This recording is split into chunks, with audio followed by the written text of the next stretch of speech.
Boa noite para você que nos acompanha aí nos nossos cultos online. Deus esteja abençoando poderosamente a vida de vocês.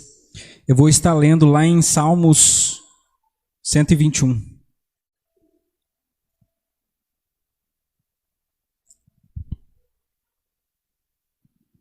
Você que estiver na sua casa aí pode estar abrindo também para acompanhar.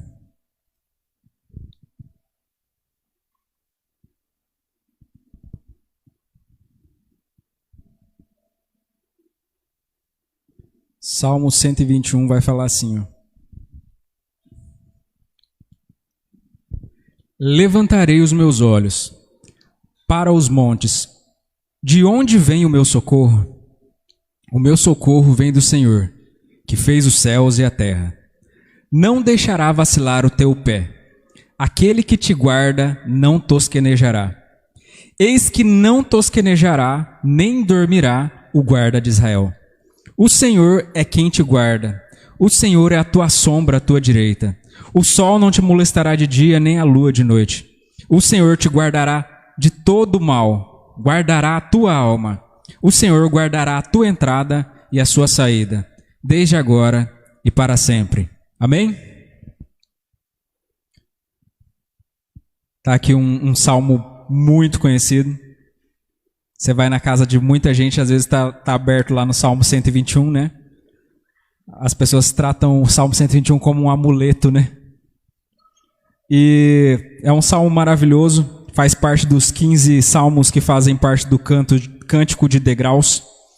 E eram salmos que eles costumavam cantar. Para quem não sabe, o livro de Salmos é um livro de músicas, né? Que eles usavam na época. E esse é uma das músicas que eles costumavam cantar enquanto eles se dirigiam para o templo. E eu quero começar aqui chamando a sua atenção logo no primeiro verso, que é o que causa aí uma crise quando a gente lê, né?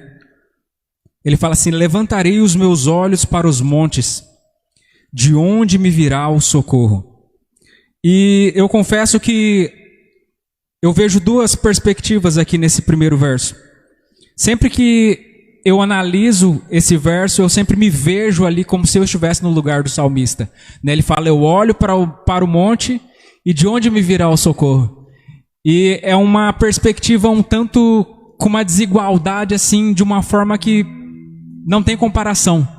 Se você observar o salmista, um homenzinho ali que não tem a mínima capacidade contra uma montanha, então você vê uma situação na qual existe uma desigualdade muito grande.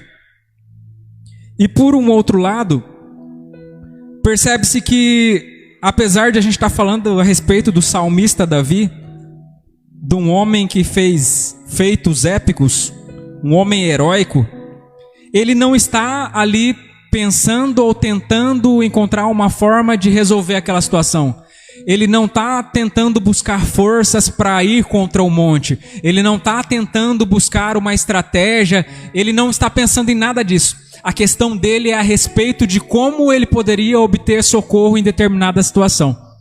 Então ele não está falando, meu Deus, me dá força para que eu consiga superar isso, me dá capacidade, me dá talento, me dá estratégia. Não, ele olha para o monte, ele identifica que ele é incapaz, ele identifica que ele não tem a mínima possibilidade contra aquilo que vem contra ele, e ele simplesmente pensa, como que eu vou ser socorrido numa situação como essa?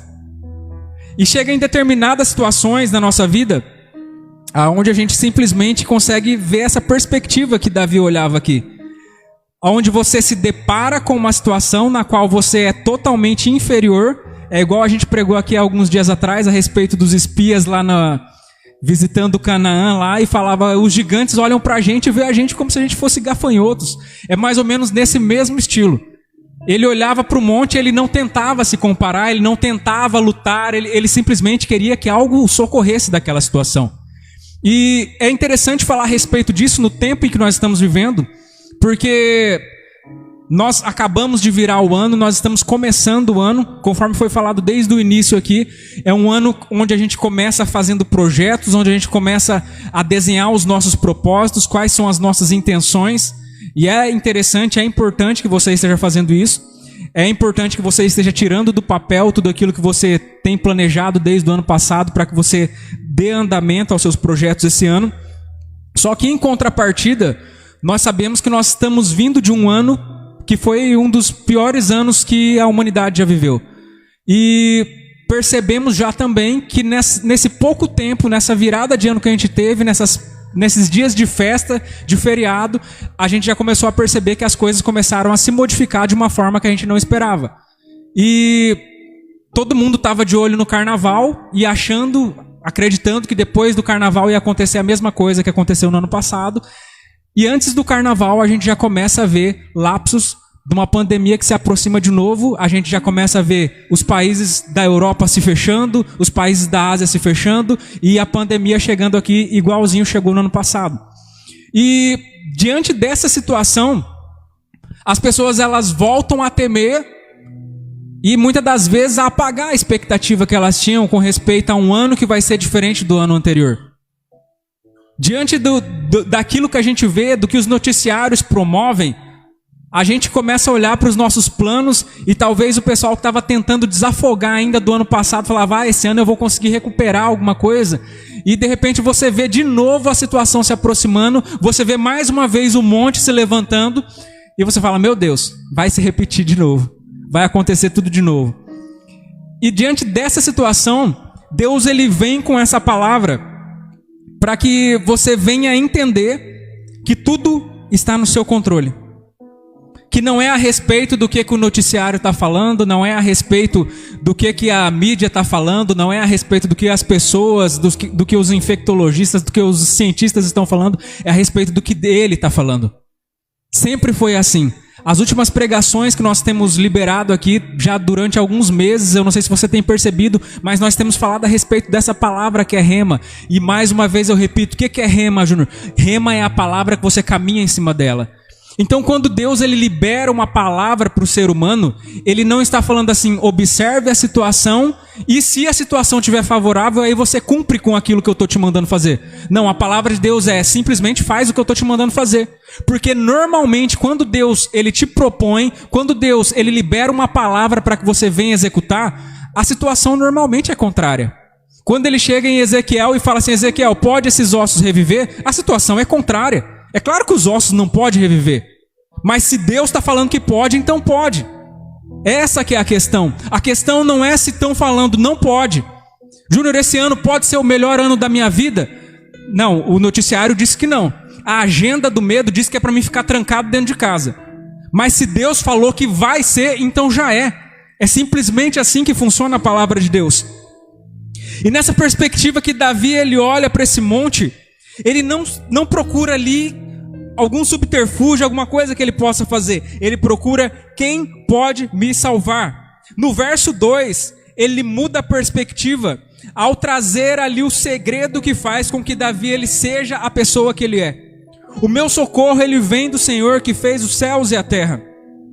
E a partir de agora a nossa perspectiva é totalmente mudada, porque no primeiro verso a gente observava um homenzinho insignificante diante de um monte, e agora a gente olha um homenzinho insignificante diante do monte, e agora vê o Deus que é o criador desse monte.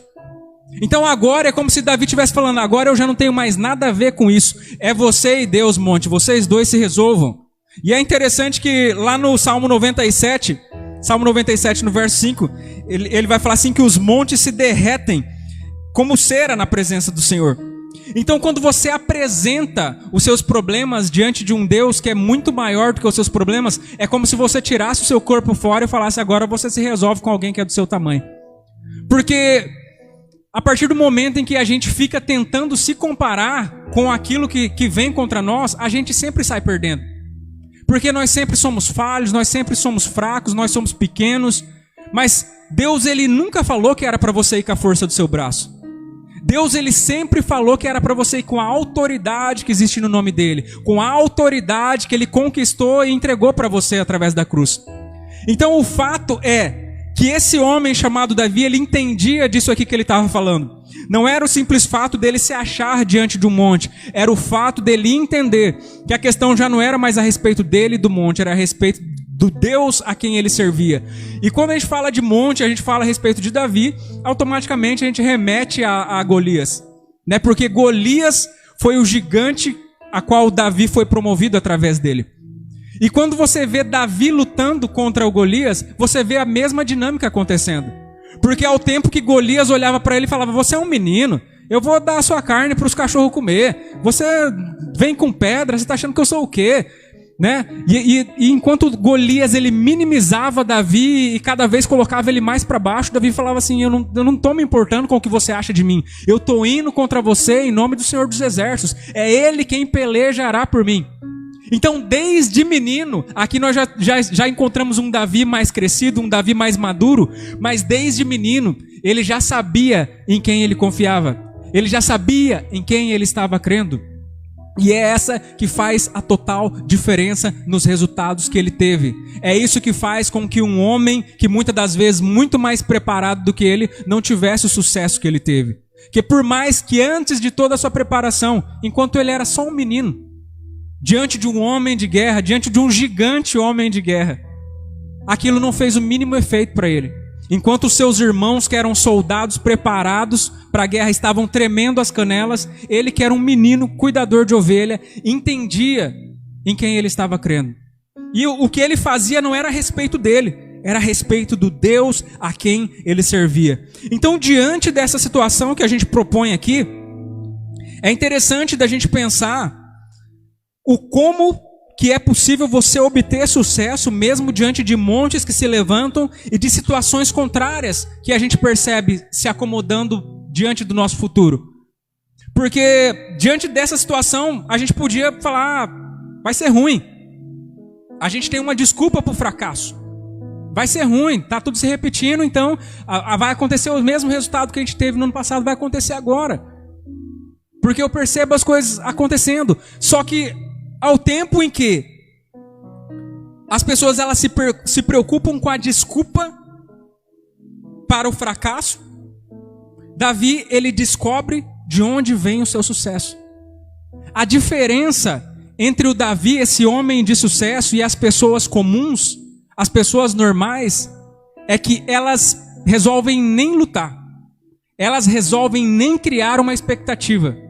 Porque você olha e fala assim: eu não vou nem entrar porque a briga vai ser feia e eu vou perder feio nesse negócio. Eu não vou nem entrar. Eu não vou nem me gastar com isso. Porque eu sei que já está perdido. Ou seja, a pessoa ela encontra uma desculpa para que ela não venha a agir. E quando ela tiver um resultado ruim, automaticamente ela tem quem colocar a culpa dela. Então não despreze os pequenos começos. Nós estamos voltando a caminhar vagarosamente, né? Muitas pessoas que estavam desempregadas conseguiram um emprego, várias pessoas estão desenvolvendo seus negócios, e muitas das vezes você olha e fala: nossa, mas está tão pequeno, né? Eu queria estar em tal lugar e eu estou aqui ainda. Era para mim já estar lá na frente se isso não tivesse acontecido. Não despreze os pequenos começos. Muitas das vezes você fica esperando uma porta muito grande se abrir. Não, essa porta aqui é pequena demais. Né? Isso aqui não vai dar em nada, não é possível que isso dê em alguma coisa. Entenda que tudo aquilo que é grande hoje, um dia já foi pequeno. Entenda que tudo aquilo que já nasce grande é monstro. Isso não existe. Tudo que é saudável, tudo que passa pelo processo, começa pequeno e termina grande. Então talvez você está esperando abrir uma oportunidade incrível e o que abre para você é uma porta pequena. Aí você fala: meu Deus do céu, o que eu vou fazer com essa porta? Né? Isso aqui não resolve a minha situação. O que eu vou fazer com esse salário? Esse salário não resolve a minha situação. O que eu vou fazer com essa oportunidade? Essa oportunidade não resolve a minha situação. Ela não resolve a sua situação se você olhar com os seus olhos carnais. Porque imagina se Jesus ele recebe os 5 pães e 2 peixinhos e ele fala: o que eu vou fazer com 5 pães e 2 peixinhos? Isso não resolve a minha situação. Eu tenho uma multidão de pessoas para alimentar. O que eu vou fazer com 5 pães e 2 peixinhos? Não despreze os pequenos começos. Não despreze o pequeno, não despreze o pequeno. O começo é simplesmente o começo. Ele não é o final. Você não precisa estar ali a vida inteira. É simplesmente um início de processo que você tem para viver. Uma das coisas que a gente percebe muito é que aquilo que você tem nas suas mãos, você gostaria de ter algo pronto, né? Você gostaria de ter aquilo que você sonha nas suas mãos. Mas o que você tem é simplesmente a matéria-prima daquilo que você precisa. O que você tem é simplesmente a matéria-prima daquilo que você precisa. Muitas das vezes você queria ter uma empresa, mas você tem simplesmente o projeto de uma empresa. Muitas das vezes você queria ser um vendedor de sucesso, mas você é uma pessoa que conversa bem. Ou seja, você tem a matéria-prima para fazer o negócio acontecer. Só que o que você queria era ter o negócio pronto. Você lembra daquela história que falava que um homem entrou na loja de Deus e tinha vários potes na loja de Deus? E um anjo atendeu ele no balcão e ele falou: eu quero prosperidade, eu quero amor, eu quero isso, eu quero aquilo, né? Ele falou: vou sair daqui cheio de sacola, né? Aí o anjo foi, embrulhou um pacotinho pequenininho, entregou na mão dele aquilo tudo que ele pediu. Ele falou: mas só isso daqui? Ele falou assim: na loja de Deus a gente não vende as coisas prontas, a gente só vende semente. E a nossa vida é exatamente desse jeito. Aquele que semeia com lágrimas voltará com alegria trazendo o seu fecho. É simplesmente assim. Você acha que Deus ele cria filho mimado? Quem cria filho mimado é a gente. Deus ele faz com que nós passemos pelo processo. Você já percebeu que primeiro a criança ela tem que aprender a cair para depois ela aprender a andar? Se a criança ela já nascesse andando, a primeira caída que ela tomava, ela quebrava a cara. Mas Deus ele faz as coisas perfeitamente. A natureza que funciona lá para as plantas, para os animais, ela funciona para nós também. A prosperidade nos alcança dessa mesma forma. É necessário que nós coloquemos um pé na frente do outro. A gente começa naquele pequeno começo, a gente começa naquela pequena porta, naquela pequena possibilidade, até que aquilo começa a crescer. E aí você está pronto para viver o de repente de Deus. Uma das coisas que é normal você perceber é que a sua visão, ela nunca é compatível com o recurso que você tem. Uma das coisas que mais desanima as pessoas é que a visão dela não é compatível com o recurso que ela tem. Se eu tivesse mais tempo. Se eu tivesse mais dinheiro. Se eu conhecesse tal pessoa. Se eu morasse em tal lugar. Sempre é a respeito de algo que não é alcançável para você, não é compatível. Você sabe o que você quer, mas você não tem aquilo que você queria ter. Isso demanda de você que você tire o pezinho do chão e faça as coisas acontecer. Isso demanda que a semente que você plantou, você tenha paciência para que ela venha a crescer. É assim que funciona na vida. Júnior, mas é tão difícil ser crente. Não é ser crente. É ser humano. Deus ele estipulou, ele criou leis para que a gente seguisse em cima delas. E quando a gente executa de acordo com aquilo que ele manda, a gente prospera automaticamente. Se você planta, automaticamente você colhe. E se você não planta, automaticamente você passa fome. É assim que funciona, tanto no reino de Deus quanto no nosso reino. Então, muitas das vezes, pelo fato daquilo que você não tem não ser compatível com o recurso que você gostaria, você vai ter que muitas das vezes malhar trigo no lagar. Você já imaginou se Gideão ele falasse: e agora, eu estou com o trigo na mão, mas eu não tenho aonde malhar trigo. Vou passar fome. Ele não se importa que ele não tem um lugar aonde malhar trigo. Ele vai na prensa de uva e começa a malhar trigo lá dentro. Você já imaginou se ele esperasse: eu vou esperar aparecer algum lugar para me malhar trigo? Ele não tinha o recurso, mas ele já tinha a matéria. E ele fez aquilo que ele necessitava para saciar a fome da sua família. Normalmente você vai receber semente quando a terra é seca. Só que a palavra de Deus diz que num tempo de seca Isaac semeou e ele colheu abundantemente mais do que aquilo que era comum para a época. Era tempo de seca. Então quando nós colocamos a nossa fé naquele que nos dá a semente, então as coisas elas frutificam, não porque a gente é bom, não porque a gente, nossa, como que é um bom agricultor, né? Como que entende de terra? Não é a respeito de mim, é a respeito dele. É ele quem opera tanto no querer quanto no efetuar. A gente planta, mas quem dá o crescimento é ele. Nunca foi a respeito de nós.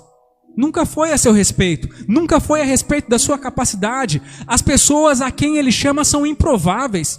Você já parou para pensar a respeito dos discípulos de Jesus? Improváveis. Homens à margem da sociedade. Ele não foi dentro de templo nenhum buscar os melhores rabinos para ser seus discípulos. Ele buscou as pessoas que estavam à margem da sociedade, improváveis. E por que você acha que com a gente vai ser diferente? Ele não espera que você seja a pessoa perfeita para que ele possa te usar. Ele espera simplesmente que você dê liberdade, que você dê lugar para que ele possa operar. Porque muitas das vezes, nesse afã da gente tentar colocar a nossa mão e fazer, a gente acaba estragando tudo. A gente não dá liberdade para ele fazer o novo. Ah, eu sei como é que eu faço, e vai e faz tudo do mesmo jeito que já estava sendo feito. E estraga tudo de novo. Até a matéria-prima que você tinha para usar, você acaba estragando. Porque ao invés de dar lugar para que ele faça do jeito que tem que ser feito, você vai e mete o mãozão e faz do jeito errado. A palavra de Deus diz que a mulher tola, com as suas próprias mãos, ela destrói a sua casa. Com as suas próprias mãos. Porque mete a mão na onde não devia. A mulher sábia, ela anda sob princípios. E é por isso que ela edifica o seu lar. Agora a mulher tola, com as suas próprias mãos, ela destrói. Não é a respeito da sua mão, não é a respeito da sua habilidade. É a respeito de você conseguir confiar em quem está por trás daquilo que você está fazendo. Eu vou em nome do Senhor dos Exércitos. Eu não vou na minha capacidade de pastorzinho. Eu não vou na minha capacidade que eu já matei um urso e um leão e por isso eu sou bom. Eu vou em nome do Senhor dos Exércitos. E o simples fato de ele aceitar que ele é simplesmente um instrumento na mão de Deus, faz com que ele venha a angariar, faz com que ele venha a receber os frutos daquele momento. Davi se tornou rei. Davi se tornou conhecido. Porque ele foi em nome do Senhor dos Exércitos. Ele derrubou o gigante no nome do Senhor dos Exércitos. Mas quem recebeu foi ele. Quem é esse menino? Quem que é o pai dele? Toda a família dele foi beneficiada pelo trabalho que ele fez. Não porque ele era bom, mas porque ele reconhecia o Deus a quem ele servia. Ah, Júnior, mas eu não sei se eu posso confiar. Eu tenho projetos, mas eu tenho medo de executar e as coisas darem tudo errado. Eu falei aqui no último domingo que eu preguei, que são duas coisas que são incompatíveis. Ou você vai viver por fé, ou você vai viver por medo. Essas duas coisas não habitam no mesmo lugar. Não é possível que você viva com medo e viva com fé ao mesmo tempo. Ou você escolhe um, ou você escolhe outro. Porque quem vive por fé, não vive pelo que está vendo. Vive pelo que ele está falando. A fé é você ouvir aquilo que ele está falando, mesmo sem que você veja o que ele diz que está acontecendo. Então viver no ambiente de fé é um ambiente totalmente diferenciado daquilo que você está acostumado a viver. O ambiente de fé é mais uma negação das suas competências físicas. Jesus ele fala: quem quer vir após mim, negue-se a si mesmo, pegue a sua cruz e me siga. Aí tem um passo mais além. Se você quer viver por fé, então ignora o que você está vendo e faz aquilo que eu estou te mandando. O reino de Deus ele é cheio de etapas. Você pode simplesmente adquirir uma salvação, você pode viver uma vida extraordinária, uma vida abundante na terra. Se arriscar com Deus é mais seguro do que ficar na inércia. Nós percebemos através desses dois versos, só desses dois versos que a gente lê, nós percebemos que Davi ele era ousado, porque ele sabia em quem ele estava crendo. Lá em Romanos, no capítulo 8, vai falar assim que se ele é por nós, então quem será contra nós? Davi ele entendia isso e ele se jogava. Ele ousava porque ele sabia que Deus ia segurar. Ele falava: eu posso enfrentar, porque o meu Deus me segura. A segurança que eu preciso não é o exército de Israel. A segurança que eu preciso não é que a minha família é feita de vários soldados. A segurança que eu preciso é porque ele diz que se ele é por mim, quem vai poder ser contra mim?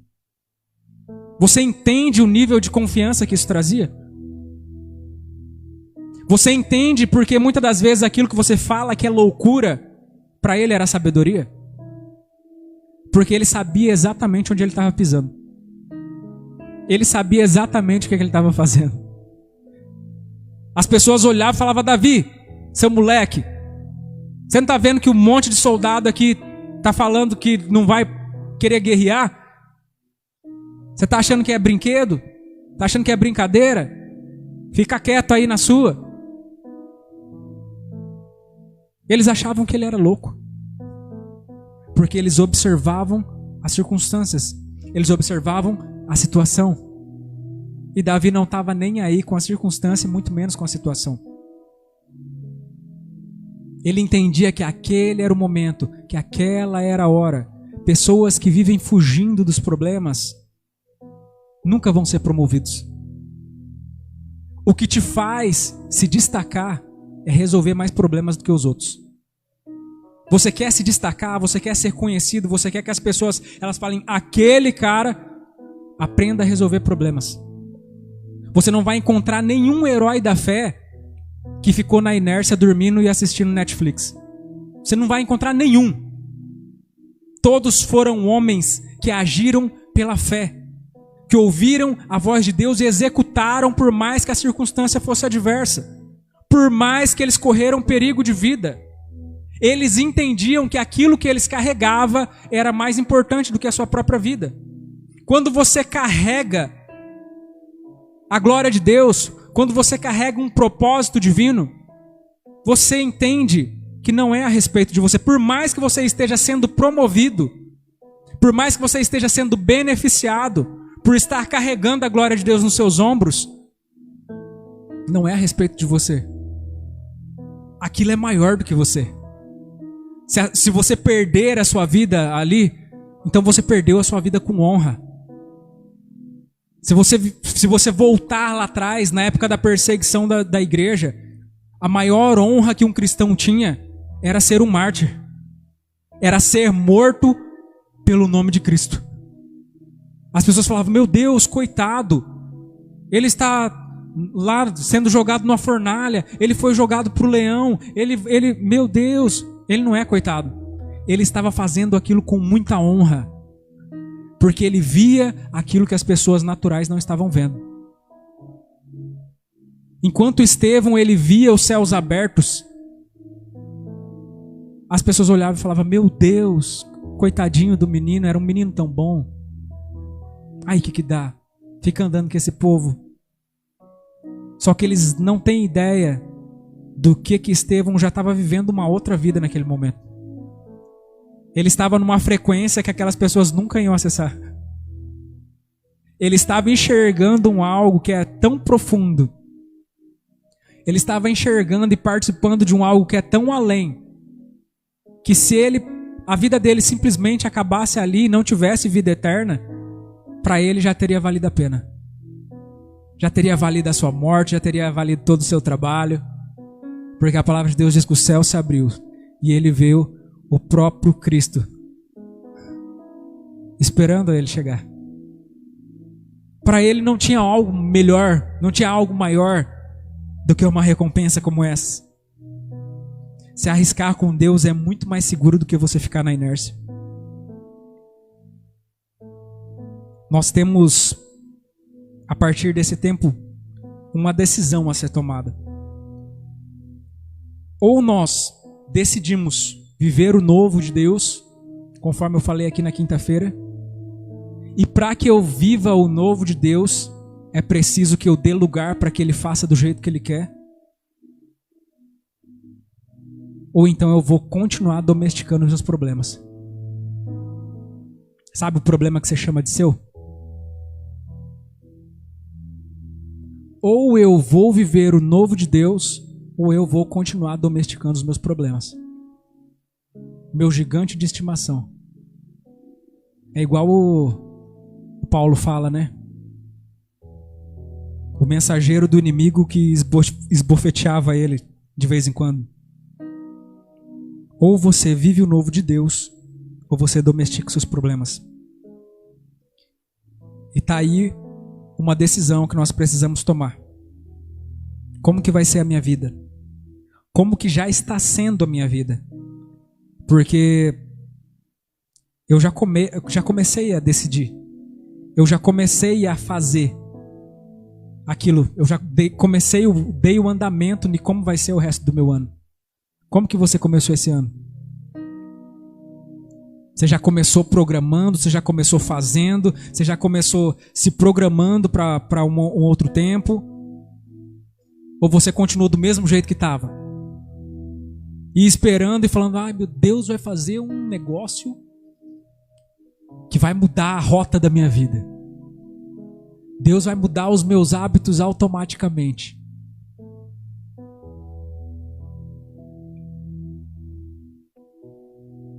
Conforme eu falei na quinta-feira aqui, o que ele precisava fazer, ele já fez. Se alguma coisa está demorando de acontecer, é porque está faltando a gente se posicionar. O que nós precisamos compreender a respeito do Salmo 121, aquilo que Davi ele chama de socorro, nós podemos chamar de milagre. Porque o milagre, ele não é uma saída de emergência. O milagre é uma revelação de quem Deus é. Automaticamente, se você vive com Deus, você vive milagres. É igual o pastor falou aqui no começo do culto. Tudo que nós temos vivenciado nesse culto, nesse ano que se passou, foi um ano de milagre em milagre. Quando você vive com Deus, a sua vida é uma vida de milagres. Porque o milagre é a expressão de quem Ele é. Aquilo que é impossível para nós, para Ele é comum. Aquilo que você fala, meu Deus, eu preciso de um milagre, para Ele é normal. Não existe impossível na linguagem de Deus. Então quando você pede socorro, ou você precisa de um milagre, para Deus é a mesma coisa. Porque se você tem a presença dEle ali, então você já tem o que você precisa. A questão é sobre Ele. Ele tem tudo o que você precisa.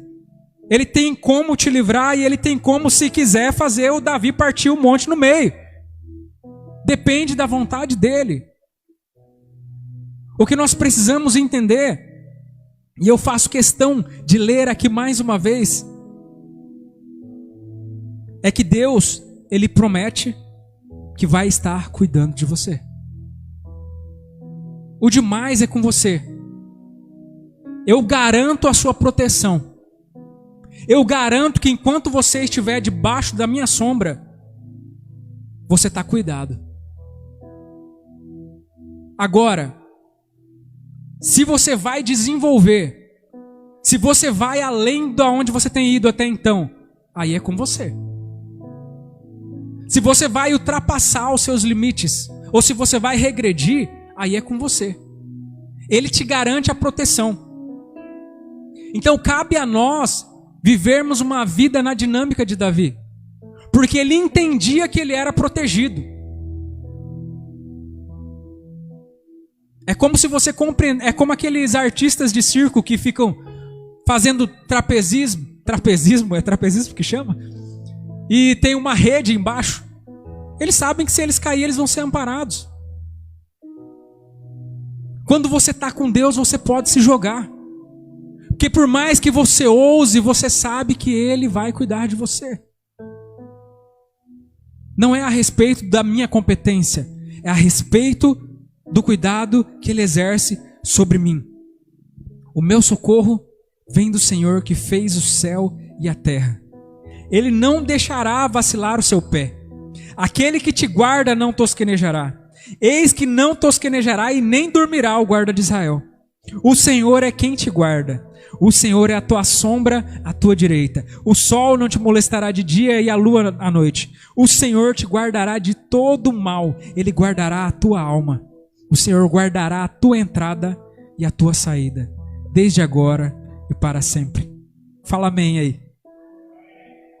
Fica de pé aí no nome do Senhor.